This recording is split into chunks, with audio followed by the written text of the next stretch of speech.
Schlafen oder durchfahren bei der 400 Kilometer oder 600 Kilometer Distanz? Diese Frage stand in den Kommentaren unter dem Video mit den Magenproblemen auf der Langdistanz und ob ich dazu vielleicht mal ein Video machen mag und so meine Beobachtung oder wie ich das mache, dann einmal schildern mag, ja, dem komme ich hiermit gern nach. Der User bemerkte halt, dass einige wohl schlafen gehen und andere durchfahren. Also meine Beobachtung ist das nicht. Also ich kenne eigentlich nur, dass die Leute durchfahren und vielleicht gibt es ein paar wenige, von denen ich dann nichts mitbekomme, die dann einfach sich mehr Zeit für die Strecken nehmen, also gerade beim 600er und dann vielleicht da irgendwo einen Schlaf einplanen, aber da kenne ich einfach nichts von. Und ich bin der Meinung, dass die meisten auf diesen Brevetfahrten durchfahren werden.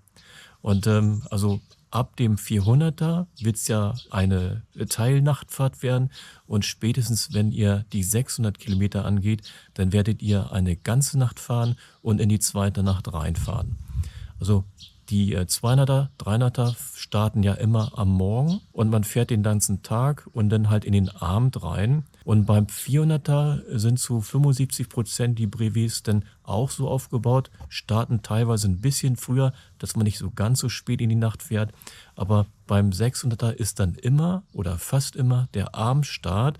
Also man fährt die erste Zeit die ganze Nacht dann durch, in die Nacht hinein, den ganzen nächsten Tag und dann auch in die zweite Nacht rein. Meistens auch ziemlich spät, also deutlich bis Mitternacht. Und man muss sich noch gegenwärtigen, dass ja beim Start vom 600er der Start am Freitag ist, am Abend. Das heißt also, wenn ihr startet, seid ihr wahrscheinlich schon 14, 16 Stunden wach und dann kommt ja noch die Brevetzeit mit vielleicht 28 bis vielleicht 33, 35 Stunden dazu. Das ist also die Zeit, die ihr wach sein werdet und die ihr ja mit wahrscheinlich relativ hoher Leistung die ganze Zeit irgendwas auf dem Rad da voranbringt und ja, kurze Pausen habt oder mittlere Pausen. So gegen Mittag macht man vielleicht eine längere und kauft da irgendwo ein, legt sich da auf den Rasen mit der Gruppe. Ansonsten sind die Pausen eher kürzer, dass man da sich also nicht wirklich erholen kann, also auch ein Powernappen kaum möglich ist. Und mein erster und irgendwie der Haupttipp wäre,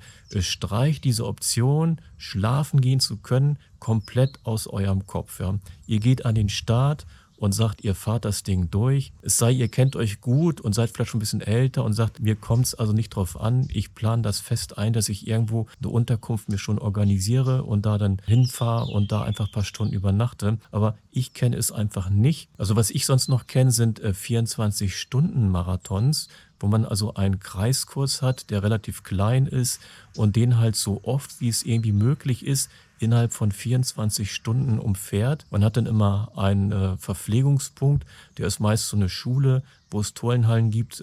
Ja, da hat man dann ständig Zugriff auf Essen und Trinken. Und die Veranstalter bieten an, dass man dort im Schlafsaal oder in irgendwelchen Räumen dann sich vorher ein Lager aufbauen kann, also Matratze und ein Schlafsack sich da vorbereitet für die Nacht, falls man schlafen möchte oder wenn man es schon vorausgeplant hat. Und bei mir war es immer so, ich habe also, wenn ich da hingegangen bin, noch nicht mal Schlafsack oder irgendwie eine Matte mitgenommen. Also für mich war es einfach keine Option. Also viele haben das gemacht, haben sich da was aufgebaut, dass wenn Einbrüche kommen, sie sich hinlegen können. Und bei mir war es einfach nie irgendwie drin. Also ich habe da keinen Sinn dran gesehen.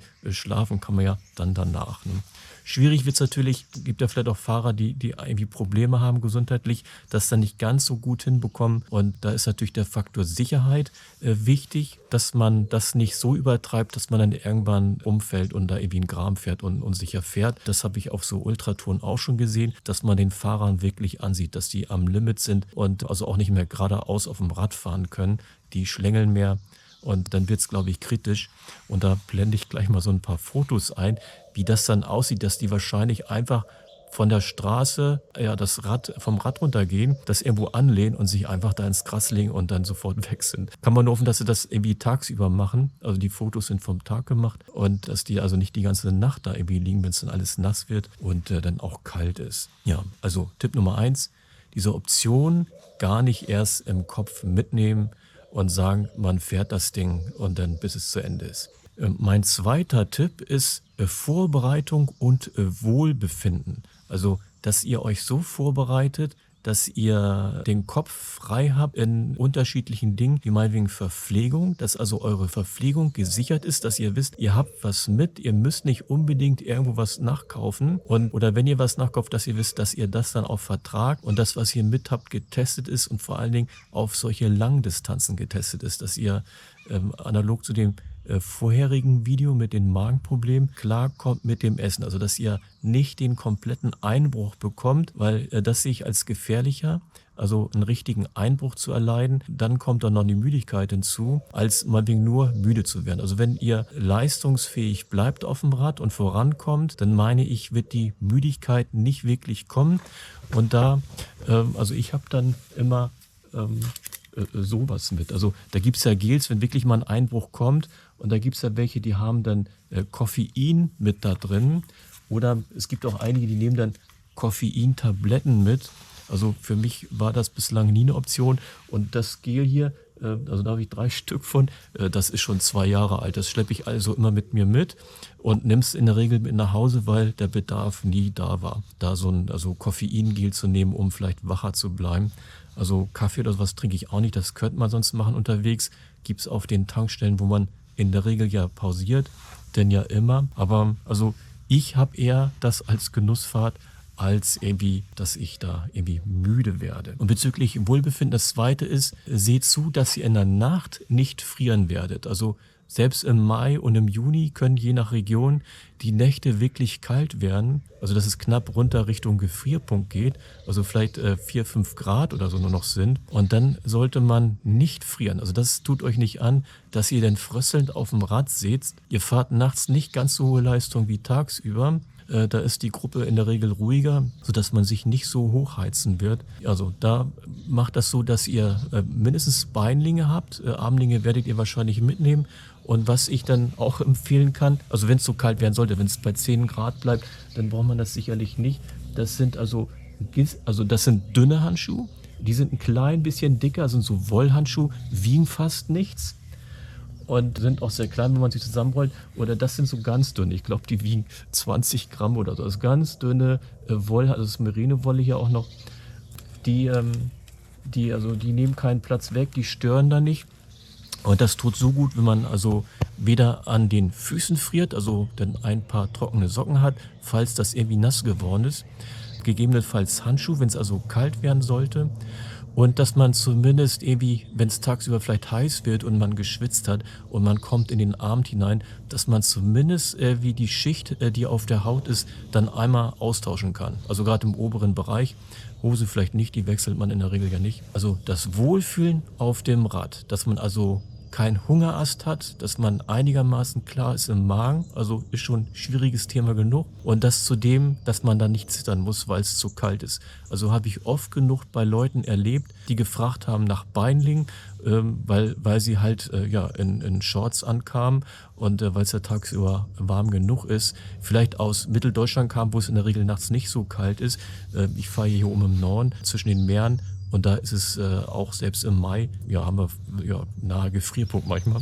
Und wenn es dann so eine Nacht beim Brevet ist, dann sind einige verwundert, die hier anreisen, dass das so kalt werden kann. Also Temperaturmanagement finde ich wichtig in der Vorbereitung, dass man da präpariert ist. Denn so wie ich jetzt hier auch anhabe, in so einen Windbreaker, dass man also durch den Zugwind da nicht noch unnütz runterkühlt. Und was ich ja goldig finde, sind diese Schlauchschale. Also habe ich in der Regel 3 Stück von. Da kann ich mir oben unter den Helm einpacken. Die sind ja sehr dünn, die stören dann nicht. Kann man dann auch über die Ohren ziehen, dass es da also da nicht so durchpfeift. Genau, und da habe ich also 3 Stück von. Und dass es hier auch nicht in den Halsbereich reinpfeift. Also ich mag die Dinger, sind unheimlich gut einsetzbar. Und zum Thema Wohlfühlen gehört natürlich auch noch, dass man also das Gesäß in Ordnung hat und dass es da nicht scheuert. Und da gibt es ja dann Gesäßcreme, also das ist normale Pflegecreme. Und in diesem anderen Glasding habe ich hier meine selbstgemachte Zinkcreme. Und also da müsst ihr aufpassen, dass hier im Gesäßbereich, weil es ja dann doch deutlich länger ist als mal wegen den 300er, den ihr dann schon kennt, dass ihr vorbereitet seid und auch was mit habt.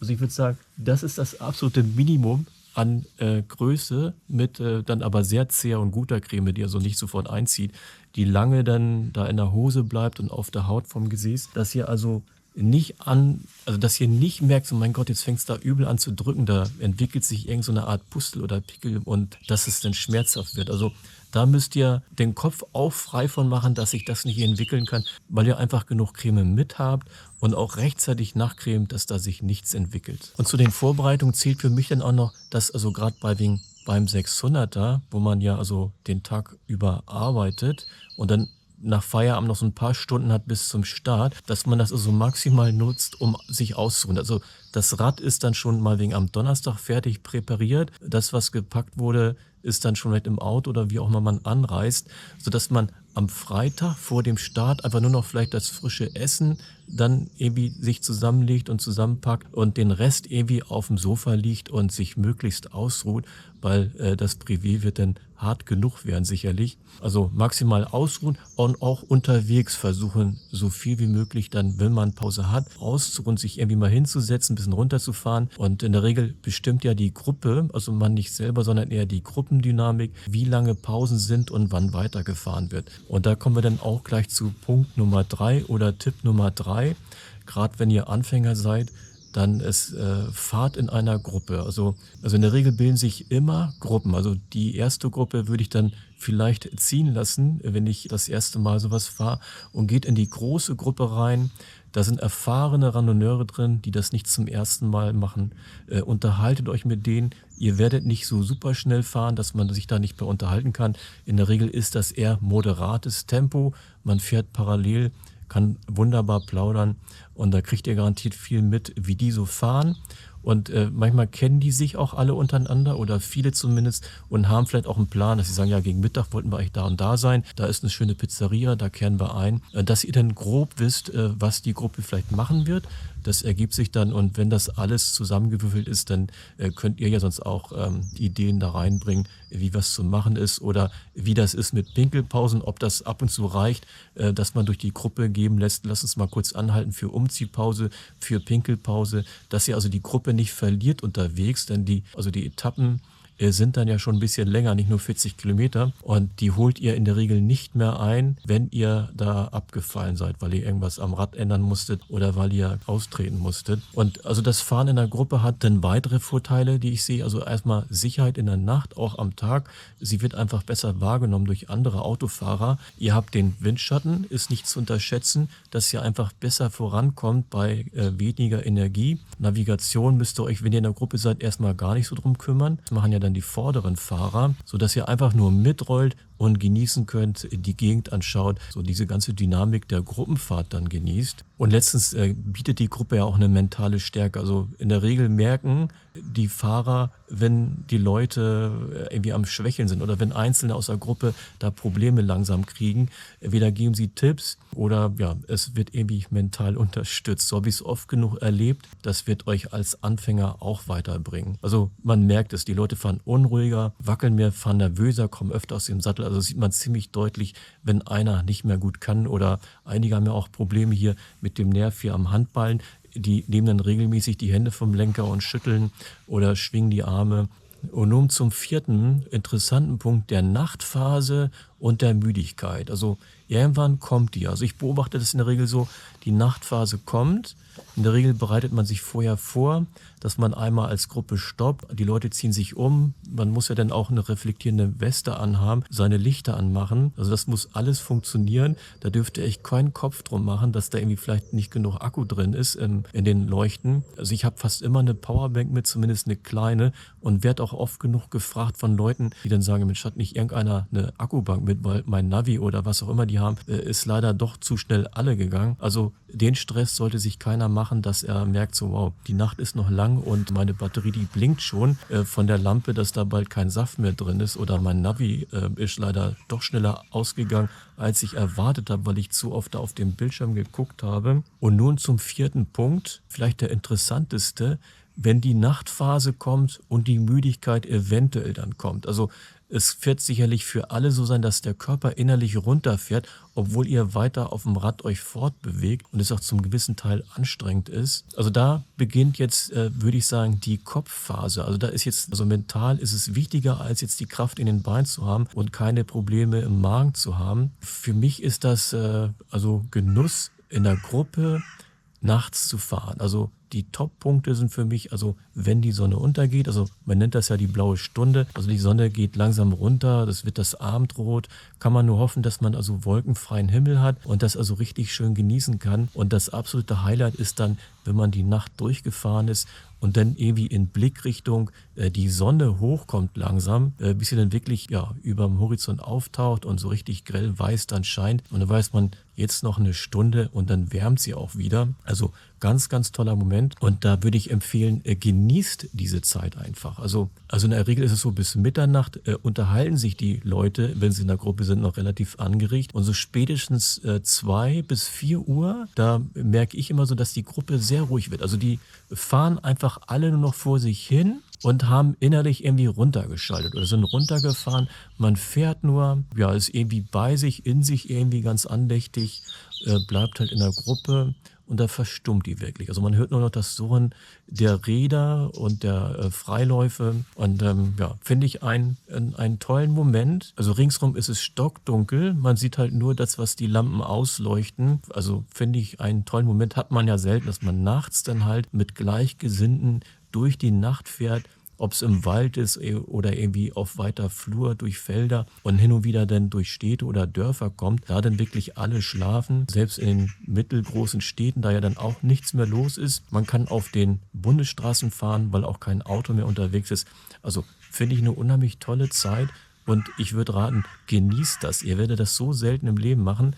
Genießt es einfach, als sich da Sorge zu machen, dass jetzt irgendwie Müdigkeit kommt. Also bei mir kommt sie nicht. Es fährt runter, aber ich würde es nicht als Müdigkeit oder als hohen Schlafdruck empfinden. Dafür ist einfach viel zu viel im Körper los. Da sind Endorphine am Laufen, also der Körper weiß, er liegt ja nicht im Bett und will jetzt einschlafen. Das kommt da meiner Meinung nach nicht. Also zumindest nicht bei den meisten. Ja, das wäre also bei mir so Punkt 4. Und zum 5. Punkt. Also es gibt ja vielleicht in dem Hinterkopf ganz hinten immer noch so ein bisschen die Möglichkeit, na, wenn irgendwie doch der Einbruch kommt oder irgendwie ein anderes Problem, ja, dann lege ich mich halt irgendwo hin. Ja, nochmal zu diesen Fotos, die ich da einblende. Die legen sich ja dann wirklich, weil es überhaupt nicht mehr geht, die bis ans Limit gegangen sind, die legen sich dann einfach irgendwo in die Pampa, also auf den Rasen. Da gibt es dann vielleicht auch keine Bank mehr, wo sie gerade sind und keine Bushaltestelle, wo man dann von oben auch noch geschützt ist und windgeschützt ist. Dann legen die sich einfach irgendwo hin, weil sie wissen, es wird jetzt unsicher. Sie fahren nicht mehr sicher auf dem Rad und fallen vielleicht um. Und dann kommt es zu so einer Phase. Die hat man vielleicht ganz weit hinten im Kopf, dass es da ja zu kommen könnte. Also einige Apps, die haben ja so Shelterplätze und so weiter, aber ich würde mich darauf nicht verlassen. Das ist oft nachher weiter weg, als man das haben mag. Also ich kenne diese eine Option, das wird aber eher genommen, wenn also das Wetter äußerst übel ist, wenn also viel Regen kommt und man trotzdem gefahren ist. Das wird alles kalt, man ist klitschenass, dann kommt die Nacht weiß, die regnet ständig durch, dass man dann diese Option EC-Hotel nennt man das ja.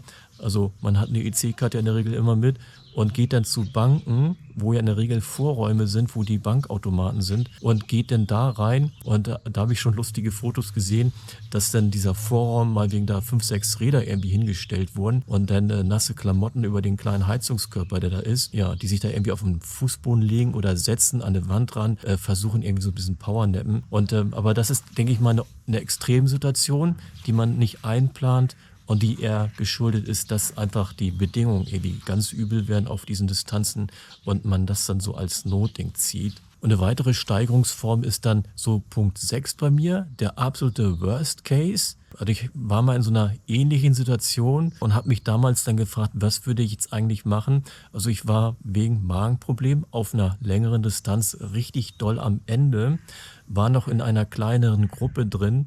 Das waren dann vielleicht noch 50 Kilometer bis zum Ziel, aber also ich habe da wirklich mich gequält, diese letzten Kilometer. Und ja, das war natürlich mit Regen, also tagsüber viel Wind, natürlich von vorne. Dann war viel Regen und in der Nacht regnet es die ganze Zeit. Da war also alles kalt, alles nass. Also man hat sich richtig elendig gefühlt, zumindest war das bei mir so. Und da habe ich nur gedacht, weil wir durch den Wald fuhren, was mache ich jetzt eigentlich mit meinen kalten Händen? Ich kann kaum mehr sitzen oder wer weiß was tun. Und ich habe jetzt mal wegen den richtig blöden Platten, den ich kaum mehr hinbekomme, was mache ich denn dann? Weil hier ist ja ja, hier ist kein Taxi, also ein Taxi holt mich ja nicht ab mit dem Fahrrad. Zumindest nicht so einfach. Und es gibt da auch kein Hotel in der Nähe oder so, da muss man erstmal wegkommen. Und das Fahrrad ist ja dann nicht mehr fahrtüchtig, ich kriege es nicht repariert. Und da fiel mir dann die Idee ein, man könnte vorab irgendwie Familie fragen, lasst mal euer Handy an in der Nacht, dass falls ich anrufe, dass ich so, bei mir geht überhaupt nichts mehr, dass dann einer kommt, mich abholt. Das ist natürlich blöd, wenn das beim maximalen Entfernungspunkt ist zum Start, aber das wäre so ein kleiner Minitipp, wo man sagt, das macht vielleicht den Kopf frei, wenn man sich das vor einmal mit jemandem abgestimmt hat, dass einer dann notfalls ins Auto steigt und dann ja, also wahrscheinlich eine oder spätestens 2 Stunden später dann da ist und man weiß, man muss jetzt halt nur noch diese Zeit da irgendwie sitzend oder so irgendwie verbringen, was vielleicht auch schon schwer genug ist, wenn man durchgeregnet ist, dann vielleicht eine Rettungsdecke mit hat. Ja, also mein Fazit ist dann ganz einfach, fahrt ohne Plan und ohne die Option mit dem Schlaf. Also genießt das eher. Ihr werdet, also das wird sich alles irgendwie entwickeln. Bleibt möglichst halt in der Gruppe. Die wird euch als Anfänger garantiert helfen.